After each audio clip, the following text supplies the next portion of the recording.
Ladies and gentlemen, boys and girls, babies in their diapers, welcome to the Tiberius Show with your host, Tiberius Boy. That's me, Tiberius. Welcome to the Tiberius Show, and I'm your host, Tiberius Boy. And as always, we're looking at various jobs and how they affect the world around us. Today, this is very interesting. We're going to talk to an award-winning psychologist and the co-founder of Open Source Wellness. Do you have an idea what a psychologist does? Well, neither do I. Let's find out. Let me introduce our next guest, the one, the only, the amazing Benjamin Emmert Aronson. That is by far the best introduction I have ever had, Tiberius. Thank you. Well, thank you for being on the show. Oh, my pleasure, man. Okay, so you were listed as an award-winning psychologist. For my listeners that have no idea, what does that mean exactly? Yeah, so psychology is really the study of people. We talk to people, we help them kind of live their best life, and work through challenging times. Different psychologists focus on different things. So some people really focus on anxiety or depression or the real challenging pieces. Mine focuses more on health and wellness and improving our overall well-being. Got it. So it's not like a psychic that can't see the future? If only I would have won the lottery by now. Okay, well, how'd you get started in the field of psychology? Yeah, I always really liked talking with people. I'm also like a third generation psychologist. My grandpa was a psychologist, actually really early when the field was just developing right after World War II. And my dad was a psychologist, and he did both private practice where he'd see patients one-on-one. Wow. And then also worked in a hospital. And I had that to draw on and just always really liked talking to people, and it felt like a way that I could talk and connect with people, and also had the possibility to go into academia and teach and be a professor. And I love when people listen to me, so yeah, that was a win. Cool. So when did you know that this was the job for you? I would say like halfway through college. That was where I was like making the shift from, is this a thing I'm just checking out, or is this like the career I'm going to follow? Mm-hmm. So, is there another word, psychiatrist? How is that different from a psychologist? Yeah, super common confusion between psychologist and psychiatrist. I would say the easiest way to tell them apart is psychiatrists go to med school and then get some extra training in also doing therapy and talking with people.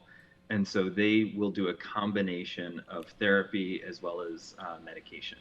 Whereas psychologists are trained purely on the like talking and connecting with people side. And so I can't prescribe meds or have a role in that side. So what's the best part about being a psychologist? Oh man, my favorite is getting to talk to people. That's easy. I really love the connection and the chance to like help other folks feel better and live their lives better. Okay. Now here seems like a good time to take a quick commercial break. Let's hear a word from our sponsors. And we are back here talking with Benjamin Emmert Aronson. Ben is one of the co-founders of Open Source Wellness. So, Ben, I know about open source when it comes to computers, but it usually means like free for everyone. Well, can you tell me about your program, Open Source Wellness? Yeah. So Open Source Wellness was really founded to help folks make the behavioral changes, like the lifestyle changes that really support our health and well-being. So eating well, exercising, reducing stress, and connecting in meaningful ways. Mm-hmm. Now, what we know is that is all much easier to do in community and to do it together.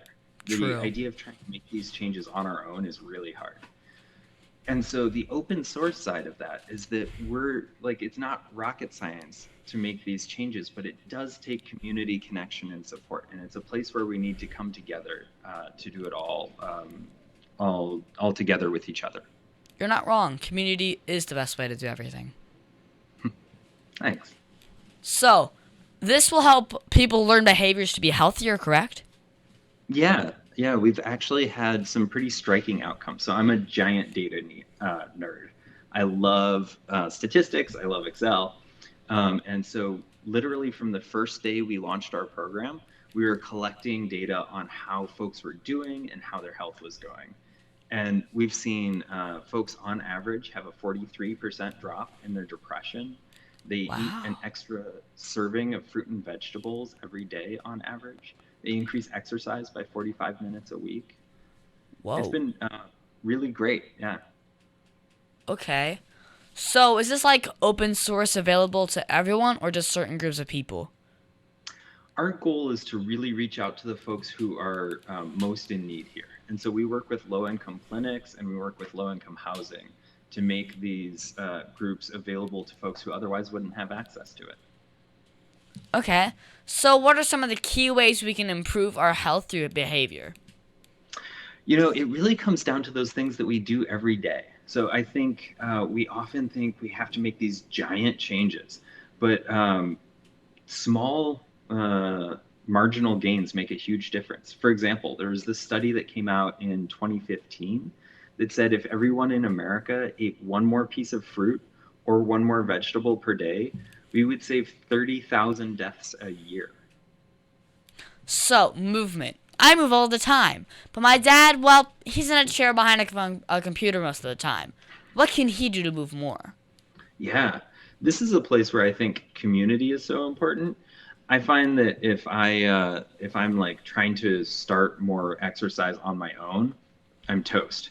But if I meet up with a friend to go for a walk in the afternoon, or if I get my lunch from across the street instead of just pulling leftovers out of the kitchen, it's a way to build in a little bit of movement in the everyday. I think we sometimes think that it's got to be this all or nothing, like I'm going to be a marathon runner or exactly the way I. But any little improvements we make, any little changes are huge. In fact, we found that walking for 30 minutes a day gets a huge difference in our overall health and well-being, and makes most of the impact of exercising even for 60 or 90 or more minutes. So just those adding a little bit of walking in the middle. Okay. Now, my dad tries to get me to eat healthy, but salads are not always fun. How can I find foods that taste good and not going to break my piggy bank? Yeah, I think the idea of health food as an expensive thing or a niche thing is really, really common. But lots of healthy foods are actually even cheaper than unhealthy food. When we think that this is not the most exciting, but I'm a giant oatmeal fan. I think I eat oatmeal like 6 mornings a week.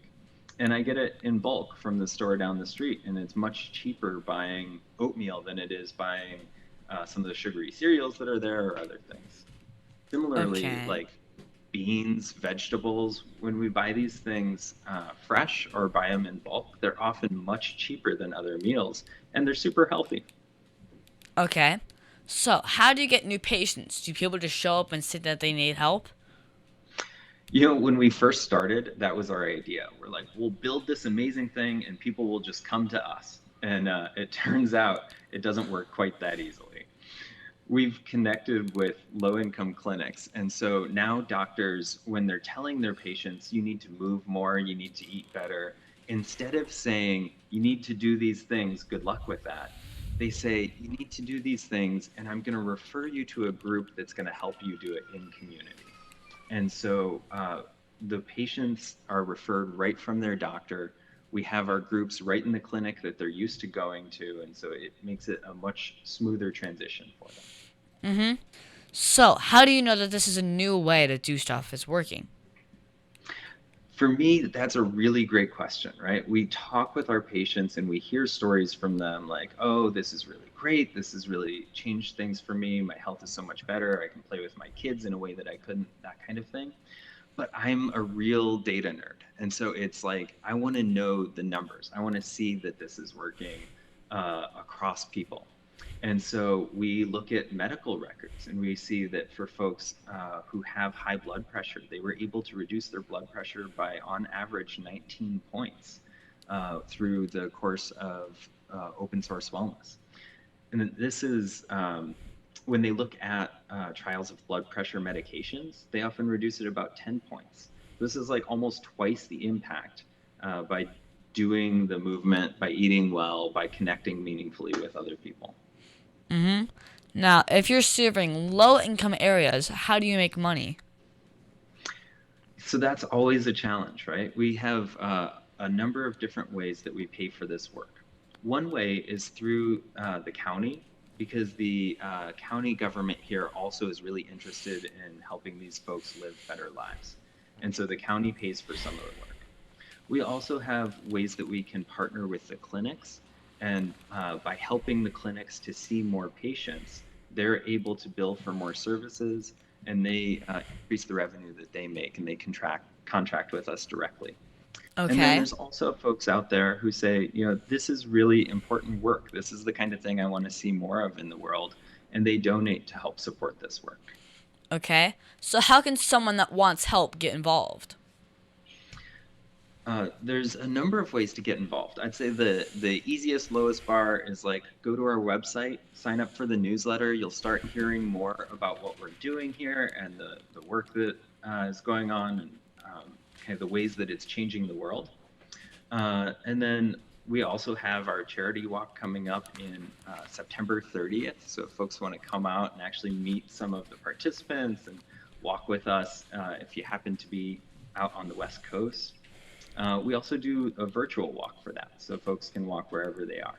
And again, if you go to our website, we'll have a link to that. Well, does it require a lot of training to be a psychologist? It does. I have done 25 years of school, which is just too many years. Whoa, that's too much school. But what's the hardest part about doing this type of work? That's a great question. I think finding ways to support the work is always the biggest challenge for me, because doing the actual work itself, working with participants, seeing the changes that happen in their lives, that's such a joy. That's really wonderful. And finding the funding to make that work continue and expand and grow, that's always a challenge. What's the craziest thing that has happened while you were doing your passion? I remember this one story. We had a guy, I think he was 85 years old, and came into a group, and he had a cane that he was walking on, and came and did the group, did movement, and ate a good meal with us, and had some health coaching. And we realized when he left that he had left his cane there. We had to go running after him and be like, wait, come back. You forgot this. Whoa, okay. So, how does being a psychologist make the world a better place? Well, I think there's lots of different ways that psychologists can do that. The one that has spoken most to me really is through open source wellness and the idea that we're connecting right to the communities that need this work the most, and also that we're working to shift how medical care is delivered. That instead of saying, here are the things that you need to change, good luck, I hope you change them, we're saying, here are the things you need to change, and here's a group that's going to help you do it. Okay. What is the first step every person should do if they want to get into the world of psychology?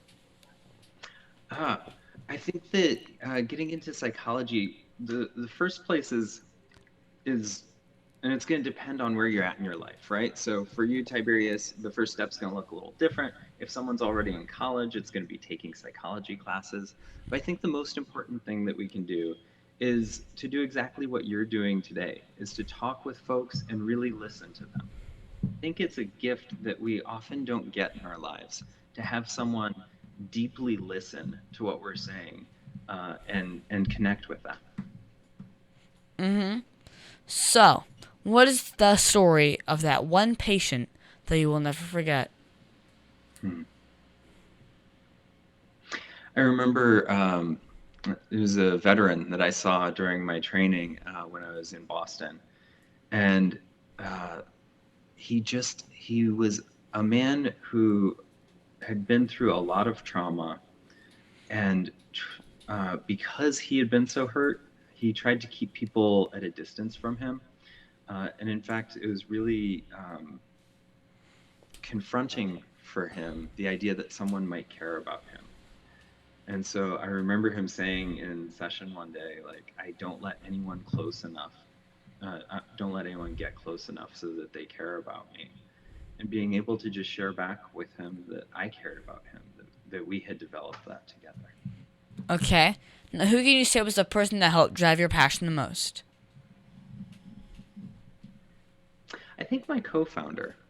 Her name is Liz Markle, and she is also a psychologist. We met in grad school, and she shared about this vision for open source wellness and this idea that we could create a different way of the medical system happening and being delivered, and particularly being delivered for the folks who need it most. Mm-hmm. And I was just really engaged by that, really enrolled. I was like, that's a powerful vision, and that's something that I want to help create in the world. Mm-hmm. Well, what advice would you give to my listeners if they wanted to grow up and be a psychologist?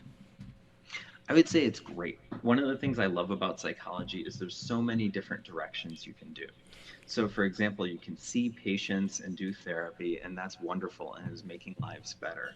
You can teach psychology, and you can create the next generation of psychologists, and that makes the world better. You can go the route I did and start a nonprofit to really work with the folks that matter the most to you in whatever place that is, and that makes the world better. I think it's really wonderful that there are so many different ways that psychology can work in the world. Okay. Well, what was the best advice that you've ever received, and who gave you that advice?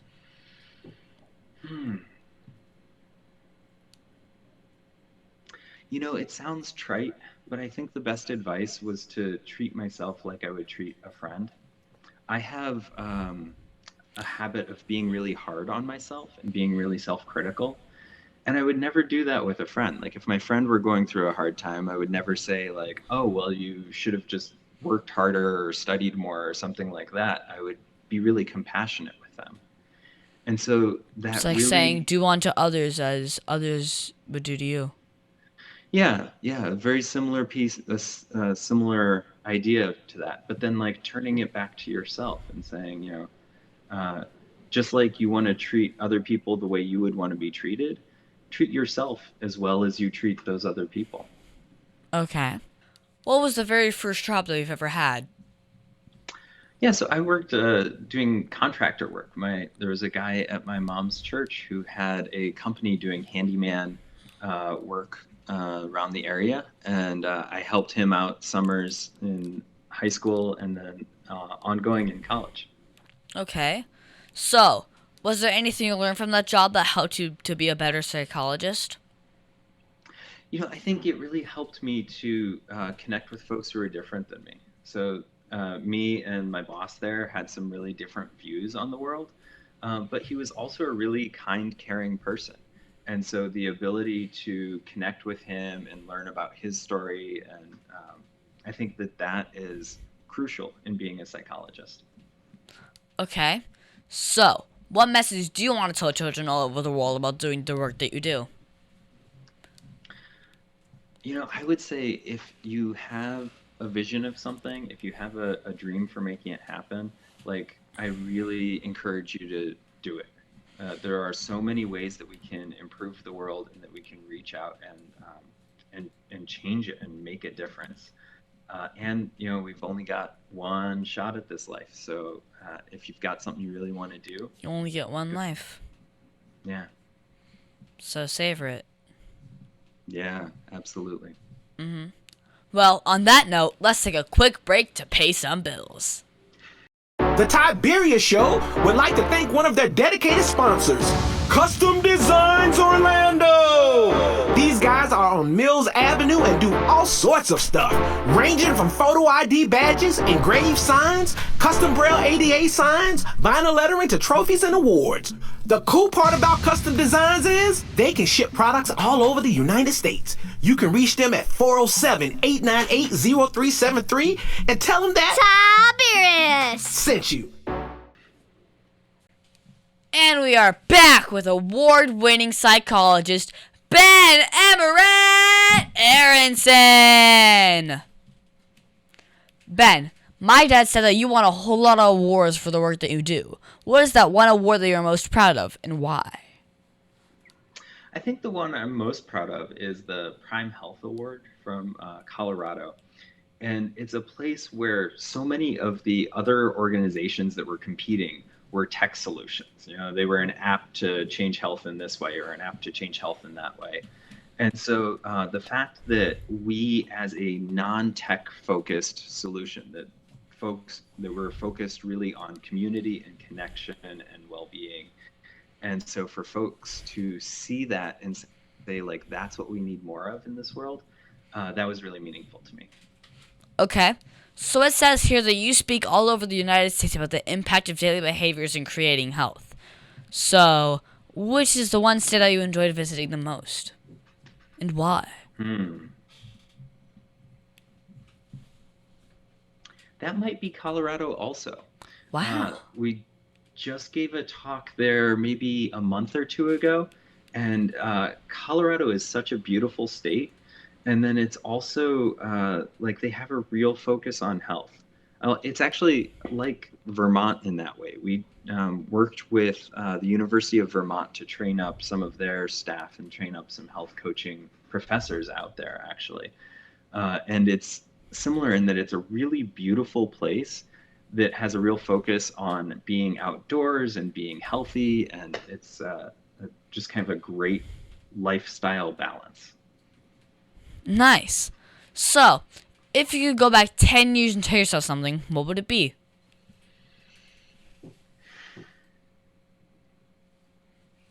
I think I would say you're doing great. Keep it up. And be kind to yourself. I think that's, for me, is often an ongoing challenge, is having that self-kindness and compassion. And so just the reminder that I'm doing well. Okay. So, what was the biggest mistake you ever made, and how did it change you as a person? Boy, that's a long list. I remember a relationship that I was in where I didn't kind of stand up for the things that were important to me. And then I think because I was worried that the relationship would end. And then the relationship did end anyway. But I hadn't kind of set those boundaries that were so important. And so I think the way it changed me as a person is to say, like, make sure you're listening to that voice inside that says, like, you know, here are the boundaries, here are the things that's important to me, and to value those, to say that really matters. So when you're not working, what do you do for fun? Well, you might be able to see over my shoulder, I've got a couple of bicycles up there. I used to really love bike riding, but I had twins born. I have twin toddlers that are born about almost 2 years ago now.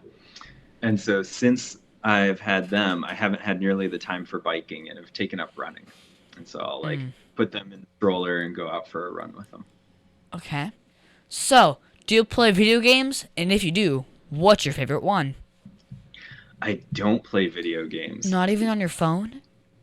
No, I like scroll Facebook on my phone, but no. That's it? Yeah, it's terrible, huh? That's all you do? Instagram also. That's all you do? Well, what's your favorite book to read? Oh, my favorite book is called 10 Points, and it was by an author who is also a bicyclist, and he uses bicycling to talk about his life and the challenges of his life and some really dark times that he went through, and then the ways that he kind of came back from that. But it's a really moving read. Okay. Now, can you tell me that one story? You know, remember, this is a kid's show. But the one story, well, that you're not supposed to tell me about. Come on, you can tell me. Let's see. I think for me, that what comes up is like being like an embarrassing amount of nerd. So I have a Rubik's Cube right over there on my shelf. And if doing a Rubik's Cube weren't enough, one time I would ride my bike like on a bicycle treadmill. It's called rollers, where you'd ride in place. And I learned to do that really well. And then I learned to do that with no hands. And then I would ride my bicycle in place while doing a Rubik's Cube. There's actually a video on YouTube of this. Really? Okay, cool. So, is there anything else you think my listeners should know about you? Do you have a YouTube channel?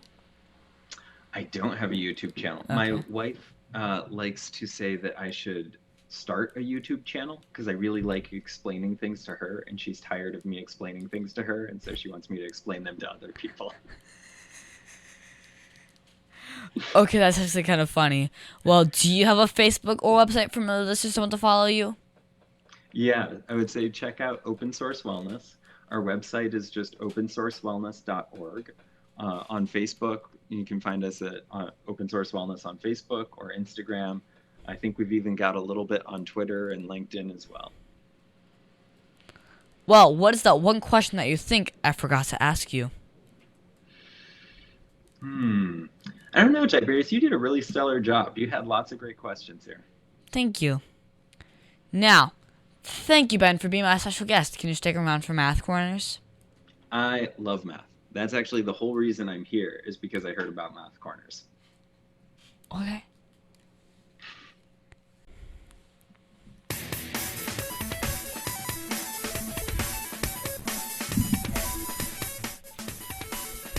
Tiberius' favorite subject, it's Math Corners! Thank you, Stephen, for helping me with Math Corners. This week, we're going to do some more multi-step word problems. My dad is always good at finding new problems for me to solve. Today, we're going to talk about a fundraiser. So, Tanya's school decided to host a weekly farmers market to raise the money for the school choir. Last fall, they sold squash, Brussels sprouts, broccoli, and potatoes. After adding together all of their earnings, Tanya found that they had made $254. If the school made $89 from squash sales, $43 from Brussels sprouts, and $68 from broccoli, how much did the school make from potato sales? Well, that is a great question, and I would need to write this down. You probably might want to, because I'm about to explain it.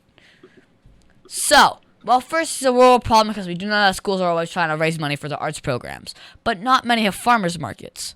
Let's see how this one goes. So, to solve this issue, you have to add up all the sales that we know about. So, $89 in squash plus $43 from Brussels sprouts, that makes $132. Then you add the $36 from broccoli, and then you get $200 even. So this is convenient. Now you just have to subtract the $200 from the money raised, which is $254. That means the school raised $54 from the potatoes alone. That's a lot of potatoes. Yeah. So Ben, did you ever sell veggies as a school fundraiser? Never sold veggies as a school fundraiser. I remember selling wrapping paper, and actually there was one year we sold fruit, so that's close. Well, I didn't sell veggies either. I always try to sell candy or magazines, preferably chocolate. I think chocolate's always a winner. Well, my teacher said that I would use math every day. Do you use math in your work? I do. I've actually used math a lot. So in part, I use it because we study the outcomes that I talked about earlier, so people's improvements in health and well-being. And so that's a way that I'm doing lots of math and statistics. But then another piece of starting a company is needing to do things like budgeting and taxes and things that are not very fun but have to happen. And so, yeah, I end up using my math a lot. Okay. Well, thank you so much, Ben, for your help with Math Corners. Thanks for having me. The Tiberius Show would like to thank Buggy Creek Airboat Adventures for being one of our sponsors. I got to go on an airboat and saw a real gator. I even got to go to the gem mine and mine for some gems. We ate a steak dinner at the restaurant and even got some gator bites. If you want to have a blast with the entire family, I suggest you go to www.bcairboats.com right now. Get your tickets today. The website again is bcairboats.com.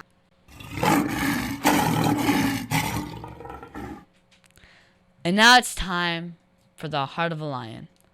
As you know, we talk about the qualities of living by the heart of a lion, which stands for leadership, integrity, obedience, and ability. This week, we're going to talk about integrity. For me, I think integrity is doing what is right even when no one else is looking. The qualities of integrity is honesty, sincerity, truthfulness, and fairness. So this week, I was at the grocery store with my dad, and I saw an elderly lady that only had a couple of items in her hands. The line was long with just under 8 people in it. A young man who's about to reach the register told her that she could move ahead of him. This does not make a lot of people in the line happy, but it was fairness and the right thing to do. Not only did he do the right thing, he did it with a lot of other people unhappy with him because of it. My dad pointed out that sometimes integrity in front of people can just be the opposite of what the group wants. Sometimes it's a lot harder that way. I think that's definitely true. So Ben, did you see or use integrity at all this week? You know, the way that I saw integrity stand out this week is actually, it may sound a little silly.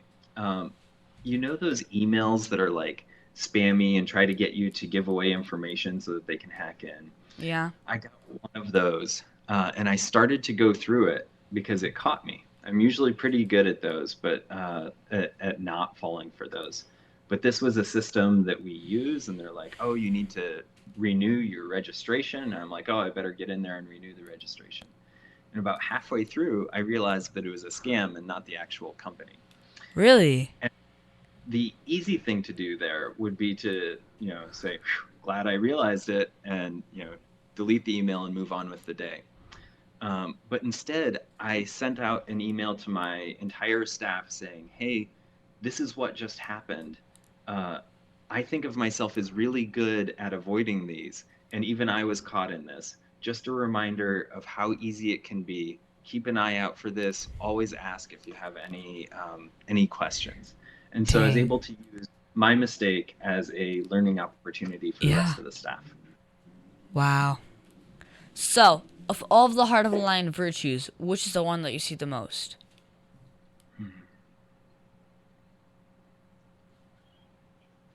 Well, I think leadership, it's literally my job, right? I'm the co-founder, and so every day I'm trying to figure out with the rest of my leadership team how to best support the company and support our staff and support our participants.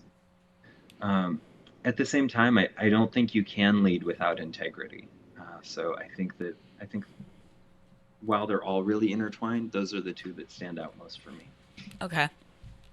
Well, we should always try and be lion strong in everything we do, shouldn't we?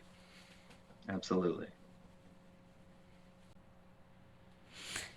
And that's our show, folks. I want to thank the one, the only, the amazing Benjamin Emmert Aronson for being on my show. It has been so much fun talking to you today. I think we're going to learn a lot about open source wellness and the joys of being a psychologist. Thanks so much for having me, Tiberius. This was a real pleasure. No problem. Do you mind giving your website again? You bet. It's www.opensourcewellness.org. Thank you. Also, you can find me on Facebook and Instagram at The Tiberius Show. And I would like to thank WWPR 1490 AM, KINT 98, Soul Radio 24/7, Easy Way TV, and all the other stations that air my show. Please be sure to visit The Tiberius Show on YouTube and hit that subscribe button. Ben, have you subscribed yet? Absolutely. Great. That's a great job. I'm proud of you. Oh, and leave a comment and tell me what you would like to see me interview next. Also, be sure to listen next week on The Tiberius Show with your host, Tiberius Boy.